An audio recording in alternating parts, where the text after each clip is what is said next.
स्वावलंबी शिक्षण हेच आमचे ब्रीद. पद्मभूषण डॉक्टर कर्मवीर भाऊराव पाटील. रयत शिक्षण संस्थेचे राजर्षी छत्रपती शाहू कॉलेज कोल्हापूर, मराठी विभाग. मी प्राध्यापक बाळकृष्ण जाधव आपले सहर्ष स्वागत करीत आहे. आज आपण BA भाग 3 मराठी स्पेशल सेमिस्टर 5 अभ्यासपत्रिका क्रमांक 7 साहित्य विचार यामधील विभाग 3 साहित्य निर्मिती प्रक्रिया पाहणार आहोत. या साहित्य निर्मिती प्रक्रिया या घटकातील साहित्य निर्मितीच्या शक्ती पाहणार आहोत. त्यामध्ये प्रामुख्याने प्रतिभा, बहुश्रुतता व अभ्यास या 3 साहित्य निर्मितीच्या शक्तींचा आपण आढावा घेणार आहोत. अभ्यासपत्रिका क्रमांक 7 साहित्य विचार विभाग 3 साहित्य निर्मिती प्रक्रिया. साहित्य निर्मितीच्या शक्ती. मानवाने भौतिक सुखसोयीसाठी अनेक संसाधनांची निर्मिती केली. त्यामुळे मानवी जीवनविश्व अधिक प्रगत व समृद्ध झाले. मानसिक आनंद प्राप्तीसाठी मानवाने संगीत, चित्र, शिल्प, स्थापत्य व ललित साहित्य इत्यादी ललित कलांची निर्मिती केली. ललित साहित्य ही मनोरंजन, प्रबोधन व मानसिक स्वास्थ्यासाठी मानवाला अत्यंत उपयुक्त ठरणारी ललित कला आहे.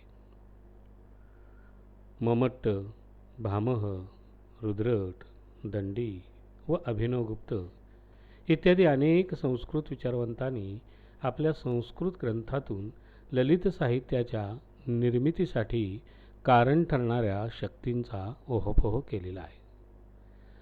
संस्कृत विचारवंतांनी एकंदरीत सर्व ललित साहित्यास काव्य हा पर्यायी शब्द वापरलेला असून संस्कृत विचारवंतांच्या मते साहित्य निर्मितीस प्रतिभा, व्युत्पन्नता, बहुश्रुतता व अभ्यास या जनकशक्तीशिवाय साहित्य निर्मिती करणं लेखक अथवा कवीला साध्य होत नाही. म्हणून साहित्य निर्मितीसाठी या शक्ती लेखकाच्या ठिकाणी असाव्या लागतात असं त्यांनी आग्रहानं प्रतिपादन केलेलं आहे. आता या जनकशक्तीशिवाय स्फूर्ती, उत्प्रेक्षा, निवड, स्मरण, ग्रहण आणि शारीरिक व मानसिक स्वास्थ्य इत्यादी साहित्य निर्मितीच्या शक्तींची लेखकास गरज असते असं संस्कृत विचारवंतांचे मत आहे. त्याला ती दुय्यम काव्यकारणे असं म्हणतात. साहित्य निर्मितीच्या शक्तीस काव्यकारण असंही संस्कृत विचारवंतांनी संबोधलेलं आहे. साहित्य निर्मितीच्या शक्ती. 1. प्रतिभा. प्रतिभा शक्तीशिवाय लेखकाला साहित्य निर्मिती करणे अशक्यप्राय ठरते. म्हणून प्रतिभा शक्तीस संस्कृत विचारवंतांनी मुख्य काव्यकारण म्हणजे साहित्य निर्मिती प्रक्रियेतील प्रमुख शक्ती मानलेलं आहे. कवी अथवा लेखकाची भावनात्मकता, त्याला जाणवलेलं वास्तव सत्य किंवा काल्पनिक विश्व प्रतिभा शक्तीशिवाय तो साहित्य कृतीतून आविष्कृत करू शकत नाही. लेखक साहित्य कृतीच्या द्वारे प्रतिसृष्टीच प्रतिभेच्या बळावर निर्माण करतो. त्यामुळे प्रतिभा शक्तीचे स्वरूप विविध व्याख्यांच्या आधारे पाहणे क्रमप्राप्त आहे. कवित्व बीजरूपी विशिष्ट संस्कार करणारी शक्ती म्हणजे प्रतिभा होय असं मम्मटांनी प्रतिभा शक्तीची व्याख्या केलेली आहे आणि त्याद्वारे तिची वैशिष्ट्ये स्पष्ट केलेली आहेत. इथे कवित्व बीज म्हणजे साहित्य नव्हे हे मात्र आपण लक्षात घेतलं पाहिजे. कवित्व बीज म्हणजे तरी काय, तर कवित्व बीज म्हणजे कवी अथवा लेखकाच्या मनात स्फुरलेले विषय बीज होय की जे प्रतिभाशक्तीमुळेच साहित्यिकाच्या ठिकाणी आविष्कृत झालेले असते. अशा काव्यबीजावर प्रतिभाशक्तीच पुन्हा विशेष असा संस्कार करते. तेव्हाच कवी अथवा लेखक साहित्यकृतीचा आविष्कार करू लागतो आणि साहित्यकृती जन्मास येते. अशा पद्धतीने लेखकाच्या अंतर्मनात प्रतिभेच्या साह्याने चाललेल्या मानसिक प्रक्रियेला आपण प्रतिभाशक्तीचा व्यापार असं म्हणू शकतो. मातीत रुजलेल्या बीजावर मातीच्या शक्तीचे संस्कार होऊन बीजांकुराचं महावृक्षात रूपांतर व्हावं, तशीच ही प्रतिभाशक्तीच्या साह्याने लेखकाच्या मनात दीर्घकाळ चालणारी जटिल अशी मानसिक प्रक्रिया आहे.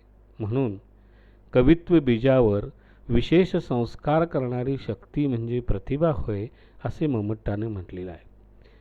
दंडी या संस्कृत विचारवंताने केलेली व्याख्या थोडी दैववादाकडे झोकणारी आहे. पूर्वजन्मीच्या वासना गुणावर अवलंबून असणारं ज्ञान म्हणजे प्रतिभा होय, असं दंडी यांचं मत आहे. दंडी या संस्कृत विचारवंताने प्रतिभा ही कवी अथवा लेखकाला लाभलेली ईश्वरी देणगी असून परिश्रमाने तिला आत्मसात करता येत नाही, अशा दैववादी भूमिकेतून प्रतिभाशक्तीकडे पाहिलेलं आहे. दंडीच्या मते प्रतिभा ही ईश्वरी देणगी आहे. ईश्वराच्या कृपेने लाखात एखाद्याला प्रतिभाशक्ती प्राप्त होते व त्याच्या ठिकाणी ती वास करते. प्रतिभाशक्ती ही पूर्वजन्मीच्या वासना गुणावर अवलंबून असते, असं दंडीचं मत आहे. प्रतिभा ही माणसाच्या पूर्वजन्मीच्या संस्काराने त्याला प्राप्त होत असते, असंही त्याने आपल्या विवेचनात म्हटलेलं आहे. अशा व्यक्तीवर पूर्वजन्मीचे काही संस्कार झालेले असतात, त्यामुळे तोच प्रतिभाशक्तीच्या साहाय्याने साहित्य निर्मिती करू शकतो, असं दंडी यांनी केलेलं प्रतिभेच्या संदर्भातलं हे विश्लेषण आहे. मात्र अशी प्रतिभेची केलेली व्याख्या किंवा त्या संदर्भात केलेले विश्लेषण मात्र आजच्या युगात मांडण्यासारखं नाही, आणि जर मांडलंच तर ते हास्यास्पद ठरेल. दंडीने दैववादी पद्धतीने प्रतिभाशक्तीकडे पाहिलेलं आहे. प्रतिभाशक्ती हे साहित्य निर्मितीचे महत्त्वाचे कारण ठरते हे सर्वांनाच मान्य आहे, तसं ते दंडीलाही मान्य आहे. पण धार्मिक श्रद्धेच्या भावनेतून त्यांनी केलेली व्याख्या व प्रतिभेच्या संदर्भात केलेले विश्लेषण हे तार्किकदृष्ट्या व विवेकी दृष्टिकोनातून पटणारे नाही, असे आपल्याला म्हणता येईल. तर अभिनवगुप्त यांनी केलेली व्याख्या अशी आहे: अपूर्व वस्तू निर्माणक्षम प्रज्ञा म्हणजे प्रतिभा, असं त्यांनी प्रतिभेची व्याख्या करताना म्हटलेलं आहे. अभिनवगुप्ताच्या मते प्रतिभा ही अपूर्व वस्तू निर्माण करणारी शक्ती आहे. प्रतिभाशक्तीमध्ये जगातील एकमेवाद्वितीय वस्तू निर्माण करण्याची क्षमता असते. अशी शक्ती जेव्हा एखाद्या कवी लेखकाला लाभते, तेव्हाच लेखक हा जगातील अपूर्व अशी साहित्यकृती जन्मास घालतो. त्यामुळे साहित्य निर्मिती प्रक्रियेमध्ये प्रतिभाशक्ती ही एक अलौकिक शक्ती आहे, असं अभिनवगुप्ताला इथं म्हणायचं आहे. कोणत्याही कवी अथवा लेखकाने निर्माण केलेली साहित्यकृती ही जगातील एकमेवाद्वितीय असते, म्हणजेच त्या साहित्यकृतीसारखी तंतोतंत जुळणारी दुसरी साहित्यकृती जगात आढळत नाही. अशी जगातील अपूर्व साहित्य निर्मिती लेखक प्रतिभाशक्तीच्या बळावरच निर्माण करतो. म्हणून प्रतिभाशक्ती ही एक अपूर्व वस्तू निर्माणक्षम प्रज्ञा आहे, असं अभिनवगुप्ताला म्हणायचं आहे. जगातील अपूर्व अशी साहित्य निर्मिती लेखक प्रतिभाशक्तीच्या द्वारेच करतो व त्याने साधलेली ही किमया प्रतिभाशक्तीनेच शक्य झालेली असते. म्हणून अभिनवगुप्ताने प्रतिभाशक्तीस अपूर्व वस्तू निर्माणक्षम प्रज्ञा म्हणजे प्रतिभा असं म्हटलेलं आहे. थोडक्यात प्रतिभाशक्ती ही अशी शक्ती आहे की ज्यामुळे लेखक कवी दुर्मिळातील दुर्मिळ अशी जगातील एकमेव साहित्यकृती निर्माण करू शकतो. म्हणून अभिनवगुप्त यांनी प्रतिभेस अपूर्व वस्तू निर्माणक्षम प्रज्ञा असे म्हटलेले आहे. मनाची समाधी लागून एकाग्रतेने वर्णनीय विषयासंबंधी अनेक प्रकाराने होणारे मनाचे विस्फुरण म्हणजे प्रतिभा, अशी रुद्रट यांनी प्रतिभेची व्याख्या केलेली आहे व प्रतिभाशक्तीची वैशिष्ट्ये स्पष्ट करण्याचा प्रयत्न केलेला आहे. रुद्रटाच्या मते ज्या विषयाचे काव्यात वर्णन करायचं आहे त्यासंबंधी एकाग्र चित्ताने मनाचे विस्फुरण होऊन काव्य विविधतेने आकार घेते ते प्रतिभाशक्तीमुळेच.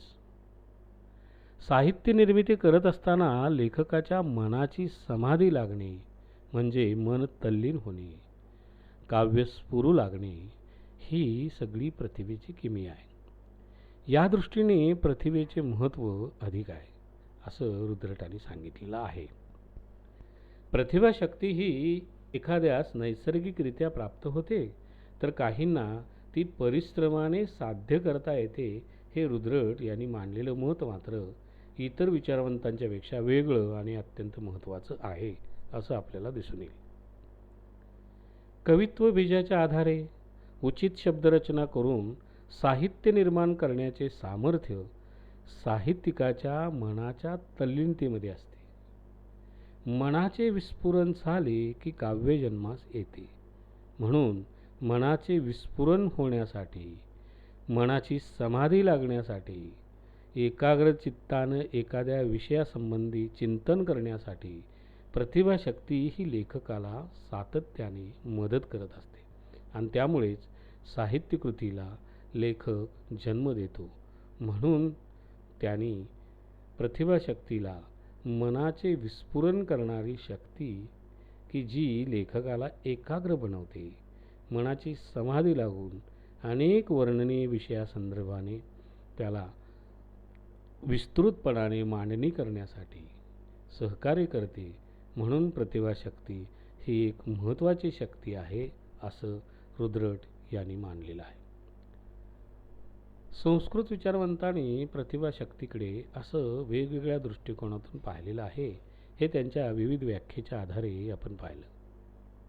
प्रतिभाशक्ती ही एक साहित्य निर्मितीची जनक कारण आहे किंवा एक प्रमुख शक्ती आहे आणि त्याचं स्पष्टीकरण विविध अंगानं विविध विचारवंतांनी विविध व्याख्यांच्या स्वरूपामध्ये कसं केलेलं आहे ते आता आपण थोडक्यामध्ये पाहिलेलं आहे.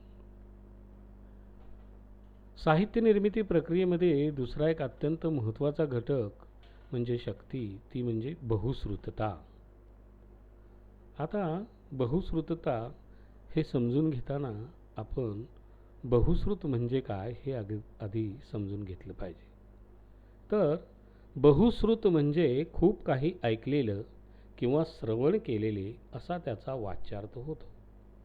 पण त्याचा असा मर्यादित अर्थ इथं न घेता संस्कृत विचारवंतांनी बहुश्रुत या शब्दाचा अर्थ अनेक गोष्टींचे व्यापक व सखोल ज्ञान किंवा माहिती असलेला असा स्वीकारलेला आहे. यावरून बहुश्रुतता म्हणजे सर्वांगी ज्ञानसंपन्न असणे होय. साहित्य निर्मिती करणं ही काही सहज साध्य कला नाही आहे. ती लेखकाला सतत अस्वस्थ करणारी मानसिक प्रक्रिया आहे. कारण कवी, लेखक साहित्यकृतीच्या द्वारे प्रतिसृष्टीच निर्माण करत असतो. त्यामुळे लेखकाजवळ बहुश्रुतता असल्याशिवाय ते शक्य नसतं. असं बहुश्रुतता हे काव्यकारण सांगताना संस्कृत विचारवंतांनी म्हटलेलं आहे. कवी किंवा लेखक ज्या विषयावर लेखन करू इच्छितो त्या विषयाचं त्याला सखोल ज्ञान असावे लागते. निसर्ग, संस्कृती, लोकजीवन, भाषा, समाज, समाजकारण, राजकारण, व्यक्तिस्वभाव व तिचे वर्तन यांचे सूक्ष्मदर्शी अवलोकन करून लेखक कवीला बहुश्रुत व्हावे लागते. तेव्हाच त्याच्याकडून एक चांगली सर्जनशील कलाकृती निर्माण होते.